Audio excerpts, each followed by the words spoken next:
Hi there. Hello and welcome to the pages for June in my Japan-themed bullet journal.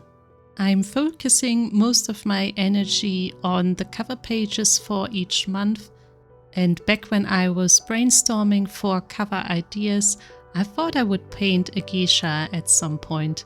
Last month I painted a samurai, so I figured now would be a good time.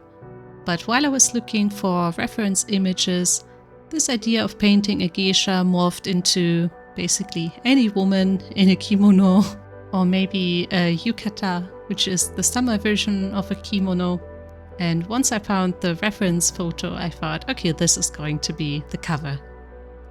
So a yukata only has one layer, and it's usually made from a very light material such as cotton.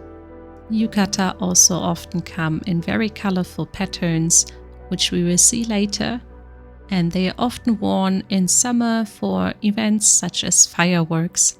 Normally I focus a lot on capturing the likeness of a person when I'm drawing for a portrait painting, but in this case I just wanted a reference image for the pose and the folds of the clothing.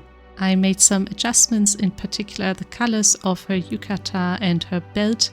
I had actually painted my monthly and my weekly spreads for June before painting this cover, so I knew which colors I had used and I wanted to use them for my cover as well. The colors that I'm using here are Viviva colors. They are dried inks that look like little sheets. Because these are inks, they are very vibrant and saturated.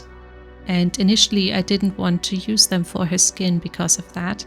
But it looked weird to have her skin painted in watercolors. It just didn't match with the vibrancy of the rest of the painting.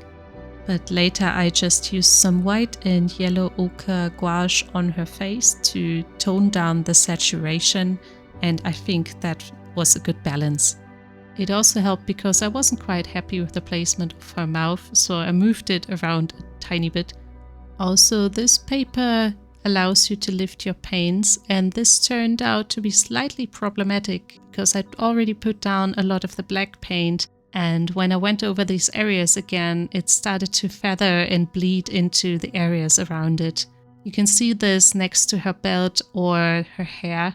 Her umbrella is a little bit crooked, but I think fixing this would probably be very difficult to pull off without causing a huge mess.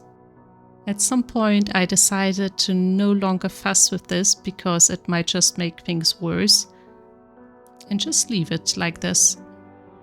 These are the Viviva color sheets. They are very similar to the peerless watercolors, if you know those.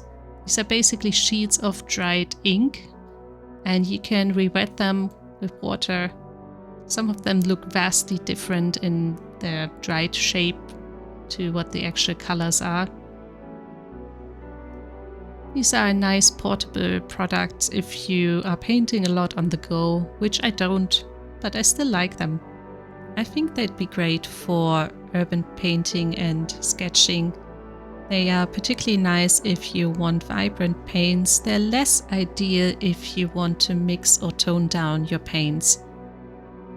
But if you're not doing a lot of mixing, then just using them straight from the sheet with a water tank brush like this one is perfect.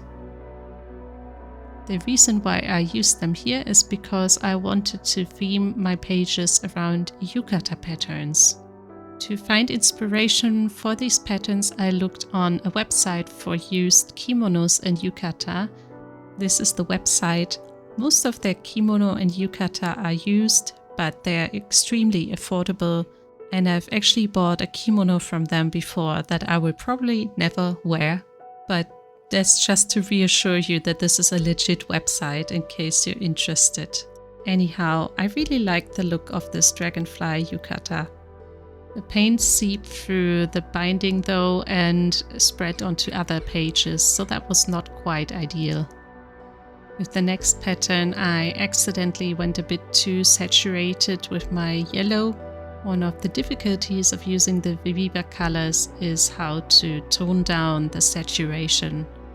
And you can also see how the paints bled from the previous page onto this one. Nothing a white pen cannot fix. Unfortunately, I lost 2 of my reference images because those yukata were sold and the website listings were removed. I had only finished the outlines but didn't quite remember which colors they were. So I just started painting all of these flowers pink, and then I remembered that I had picked different looking flowers intentionally. So I tried to correct that for the next one at least. With this page, I had forgotten that I wanted to put the calendar overview on top where there is less space. So that one ended up moving to the bottom. For my last page, I started to paint a pink flower again and then remembered this would be the 3rd pink one in a row and turned it purple instead. By the way, the bad hand lettering is all done with my Sailor Shikiori markers, and those fit perfectly with the colors of these yukata patterns. Small random mistakes and leaking paint aside, I'm very pleased with this month. It's very fitting for summer, I think. Thank you for watching. See you in the next one. Bye.